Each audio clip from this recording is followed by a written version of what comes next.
पत्रकार परिषद जो घेतलेली आहे, तर मागे एक 2-3 दिवसापूर्वी पत्रकारांनी मंत्री साहेब संजय सावकारे यांना विचारलं होतं किंवा अनिल चौधरी यांनी तुमच्या संदर्भात असं म्हटलं, तर त्यांनी एक प्रश्न केला होता, अनिल चौधरी कोण?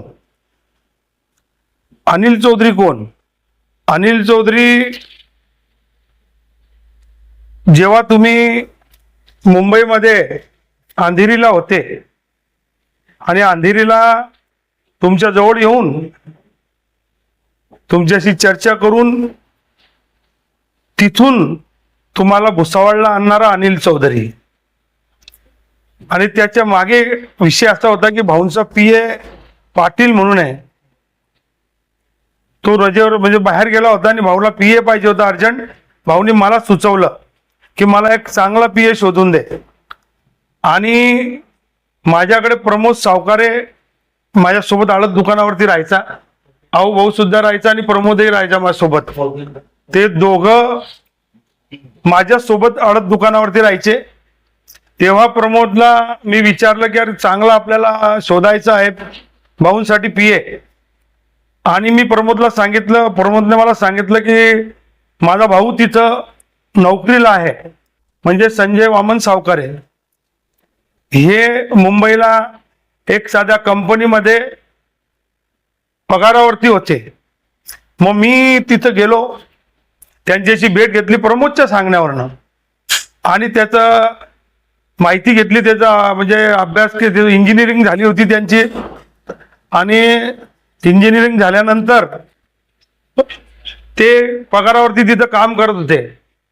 मग त्यांना मी बोललो की भाऊंना चांगला पीए पाहिजे, आणि तुम्ही चांगलं शिक्षण झालेलं आहे आणि प्रमोद सावकारे यांनी तुमचं नाव सुचवलं आहे. मग यांनी सांगितलं की भाऊ मला तिथं पेमेंट कसा कराल, कसा होईल, किती होईल, मला प्रश्न केला.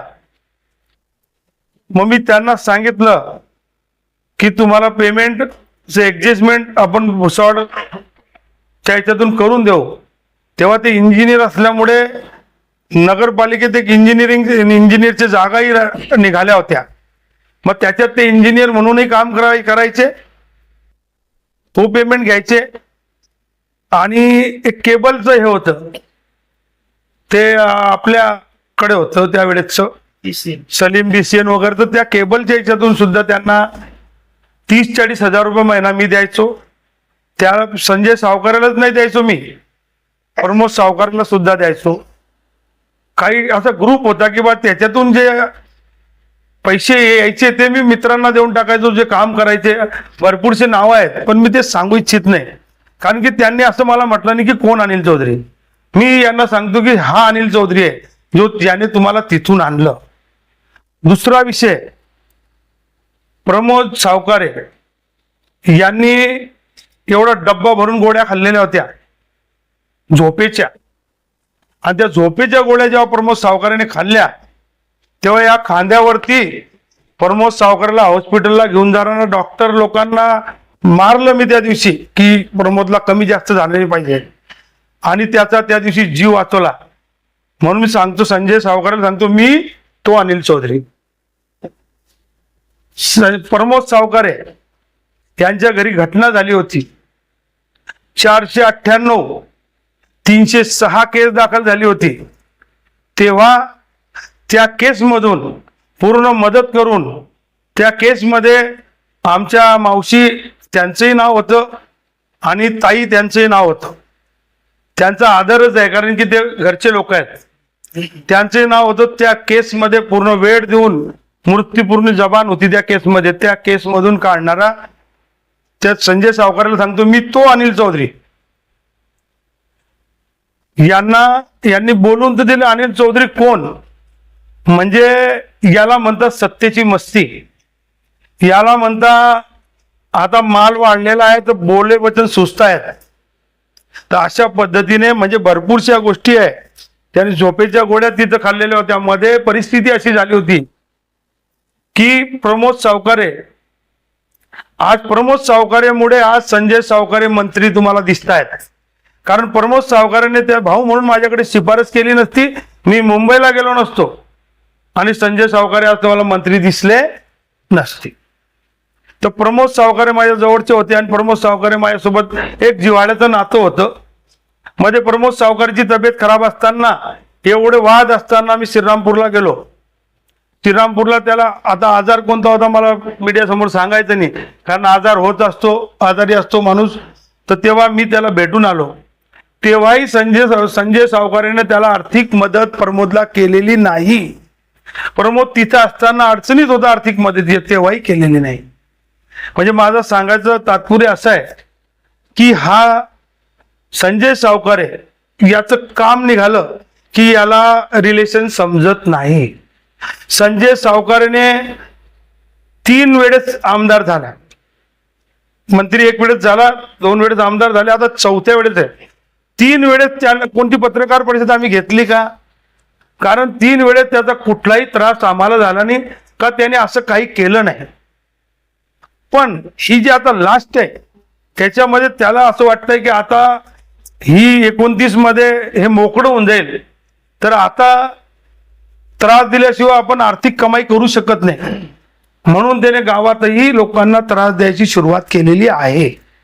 काही लोक आहेत ते तुम्हाला बोलणार नाही, काही काही जे जिगरी मित्र होते त्यांचे, खास किरण असं काहीतरी नाव आहे, मला नाही माहिती काय नाव, किरण महाजन हाच सांगतायत, पण किरण नाव आहे. त्यांच्या सुवर सुद्धा अंगावर गेले, त्यांना शिवीगाळ केली.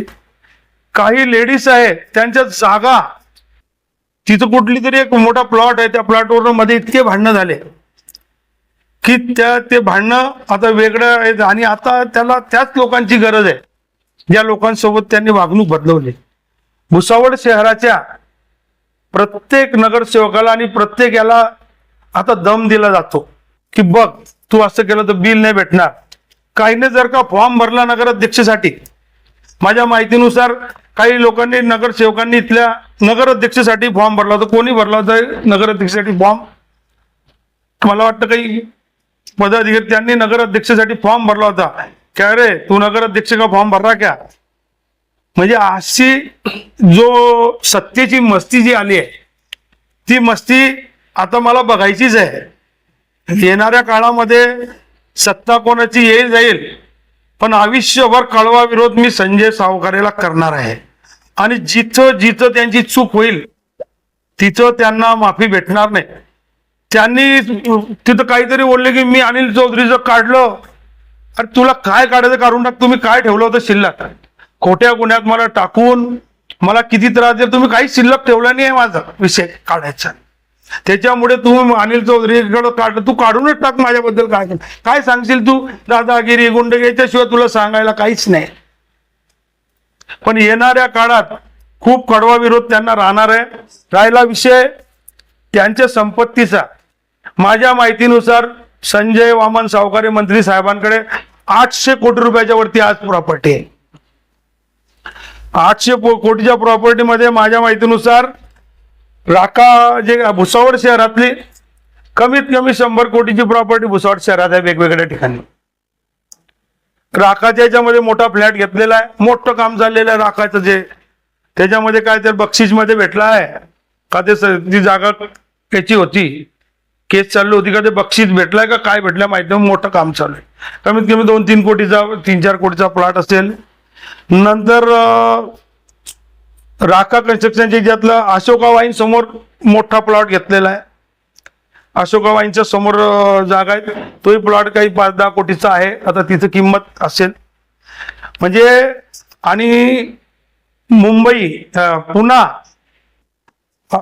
गुजरात इथं 2-3 मोठ्या कंपन्या आहेत. श्वेस ज्ञाती म्हणून हा व्यक्ती त्यांची जी प्रॉपर्टी आहे ते प्रॉपर्टी कुठं इन्व्हेस्ट करायची, कुठं ठेवायची, आणि तशा पद्धतीने या सर्वांचे नाव मी घेणार आहे. हे इलेक्शन संपलं की मी ईडीकडे जाणार आहे आणि टोटल तक्रार माझी बनवणी चालू आहे. आणि मी मला विश्वास आहे की याच्यामध्ये नक्कीच म्हणजे तुम्ही राजकीय याच्यातून पैसे कमवून हे जे तुम्ही पैसे कमवतात हे राजकारणाच्या याच्यावरती, हे तुम्हाला उद्या भोगावं लागणार आहे. आणि मी ईडीकडे जाणार आहे आणि ही तक्रार देणार आहे. आणि इथेही सर्व मुख्यमंत्र्यापासून सर्वांना तक्रार देणार आहे की यांची चौकशी करण्यात यावी. 800 कोटीची प्रॉपर्टी माझ्या माहितीनुसार आहे. भरपूरसे आता पुण्यात काही फ्लॅट आहेत, नंतर गुजरातमध्ये आहेत. आता टीम गेलेली आहे, टीम आता कागदपत्र शोधते व्यवस्थित. लवकरात लवकर माझ्या 800 कोटीच्या आसपास माझा अंदाज आहे, कदाचित जास्तही होऊ शकतं. तर हा सर्व विषय त्यांचा आहे. दुसरा विषय भुसावळ शहराच्या संदर्भात झाला. बघा, एक हा विषय डॉक्टर निलेश महाजन यांच्यासोबत झालेला हायवे कॉन्ट्रॅक्ट म्हणून कामातून कोणता लाभ घेतला. ठाण्यातील वागडे स्टेटमध्ये प्रॉपर्टी व व्यवहार तिथं आहे त्यांचा. सुरत पुणे येथे असलेल्या कंपनी, आता त्या कंपनीचे नाव आपल्या 2-4 दिवसात पुढच्या याला एखाद्या वेळेस माझ्याजवळ येऊन जातील. आणि 800 कोटीच्या आसपास त्यांनी मालमत्ता जमवलेली आहे. हे झालं 4 टर्म त्यांनी जे हे केलं त्याच्यामध्ये. पण हे जे तीन वेळेस तो जो होता वेगळा विषय होता. पण हे जे पंचवार्षिक आहे, यांना असं वाटतंय किंवा सत्ता आपल्या हातून राहील, उद्या नाही राहील, म्हणून यांनी भुसावळ नगरपालिका तरी कशी आपल्या हातात राहील. कारण भुसावळ नगरपालिकामध्ये मोठा फंड येणार आहे. जसं जो फंड मोठा येत असतो, समजा आता नाशिकला कुंभचा फंड मोठा येतो, तशा पद्धतीचा फंड इथेही मोठा येणार आहे. आणि त्या फंडच्या माध्यमातून त्यांनी असा विचार केलाय. हा सर्व विषय कोण, अनिल चौधरी. हा फोटो दाखवतो तुम्हाला मी, भरपूर फोटो आहे पण आता मला फक्त हा सापडला. कोण अनिल चौधरी? हा माझा भाचा आहे. ह्या माझ्या भाच्याची तयारी करताय संजय सावकारे. टी शर्ट बघा, बनियान बघा. हे संजय सावकारे हे माझ्या मुलांना शाळेत न्यायचे. लहान माझे मुलं होते त्यांना शाळेत न्यायचे, आमचे तिकीट बनवायचे, आमची बॅग उचलायचे. आणि हेच आज आम्हाला शिकवत आहे की अनिल चौधरी कोण. आणि भुसावळ शहराच्या जनतेला सर्व माहित आहे. हा मनुष्य असा आहे, हा कोणाचाच नाही आहे. सुरुवातीला संतोष चौधरीने यांना केलं, ते त्यांचे झाले नाही. मग नाथा भाऊंकडे गेले. नाथा भाऊंनी त्यांना 2 टर्म मदत केली, मोठं केलं. त्यांना प्रत्येक क्षेत्रात नाथा भाऊंनी सांभाळलं. आता नाथा भाऊचेही राहिले नाही. आता तिसरीकडे गेलेत ते. आता तिसरीकडे किती वेळ राहतील. पण एक वेगळा मनुष्य आहे, कोणाचे उपकार जाणणार नाही. म्हणजे यांनी खोटा गुन्हा असा टाकला होता की माझं जीवन उद्ध्वस्त करण्याच्या मागे लागले होते मागच्या वेळेस. म्हणजे माझ्या मुलांचं शिक्षण चाललं होतं, जेव्हा माझे मुलं लहान होते, यांचं शिक्षण चाललं होतं, तेव्हा त्यांनी खोटा मर्डरचा गुन्हा माझ्यावरती टाकला. आणि माझ्या मुलांचं शिक्षणापासून त्यांना मी परेशान झालो. नोटिसा काय काढल्यात, मी पुण्याला जाऊन ऑफिस घेतलं आणि मुलांचे शिक्षण केले सर्वांचे. आज माझे मुलं इतका त्रास बघून सुद्धा आज सुखी आहे, मीही सुखी आहे, मुलंही सुखी आहेत. पण जो त्रास झालेला आहे तो कुठेतरी मनात राहून जातो. मी एक काम घेतलेलं होतं, मला वाटतं एका कंपनीकडनं सबलेट करणार होतो मी. साई पॅलेस हॉटेल आहे त्याच्या समोरचं त्या भागातलं काम, एक 70-80 लाखापर्यंत ते काम होतं. ते मी मुलांसाठी घेतलं होतं. मी त्यांना फोन केला किंवा ते सबलेट करून मी माझ्या मुलांसाठी घेतोय.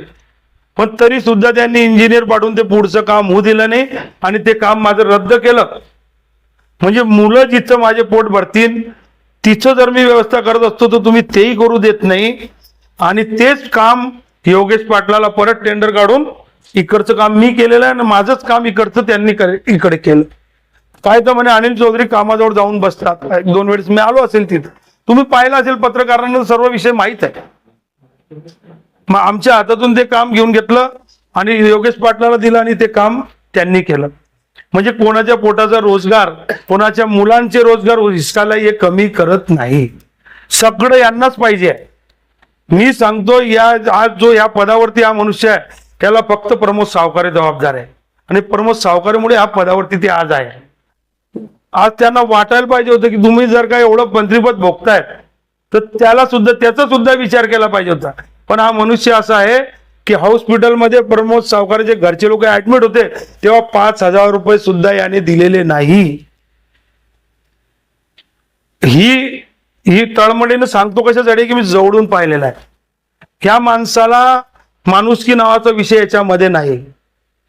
यांना कळत नाही, यांचं रक्त पाणी झालेलं आहे.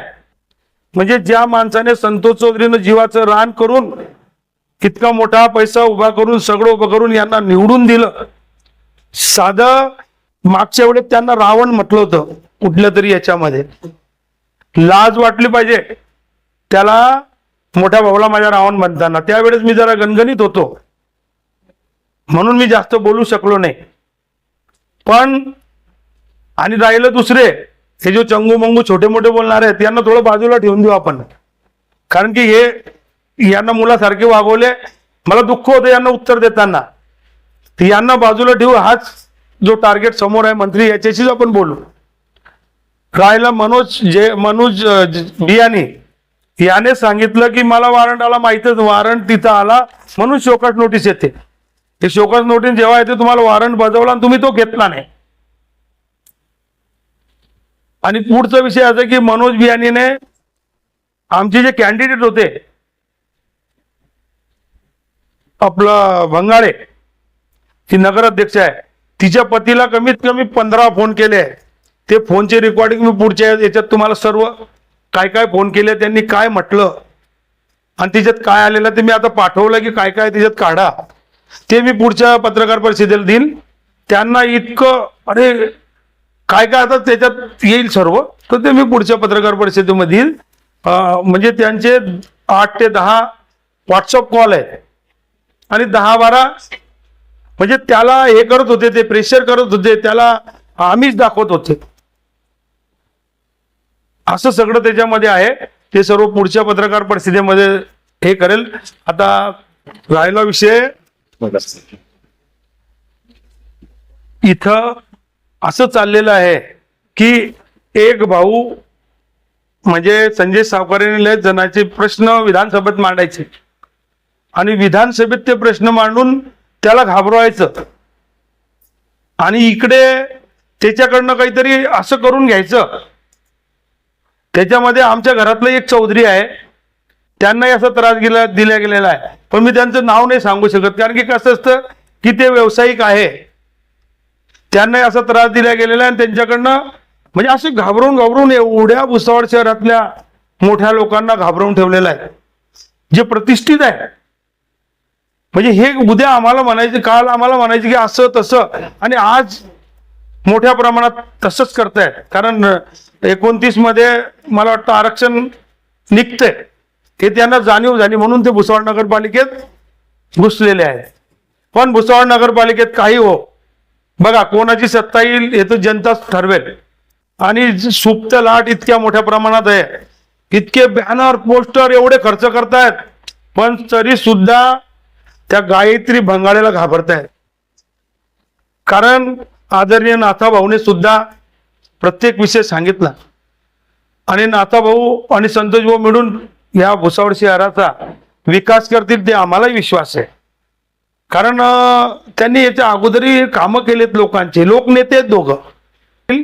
पण थोडा आता इलेक्शनचा पिरियड आहे, त्यांना त्रास होईल कारण हे मंत्री म्हणून यांचं वेगळं आहे, हे मधून वेगळे आणि बाहेरून वेगळे आहे.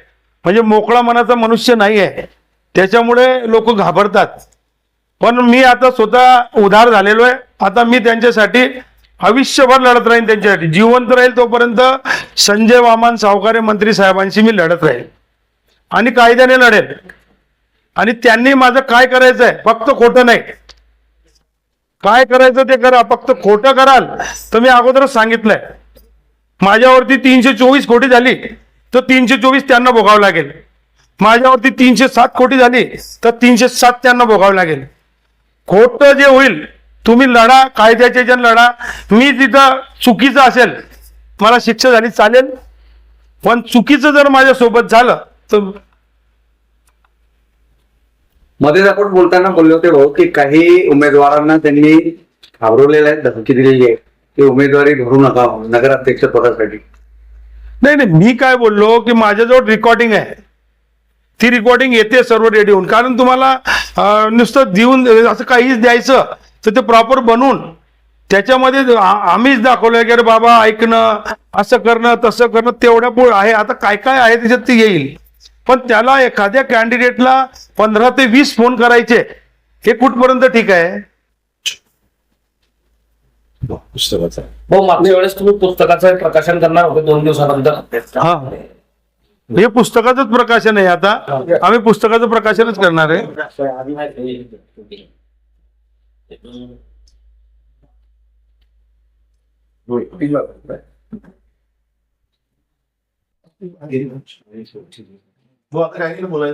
नाही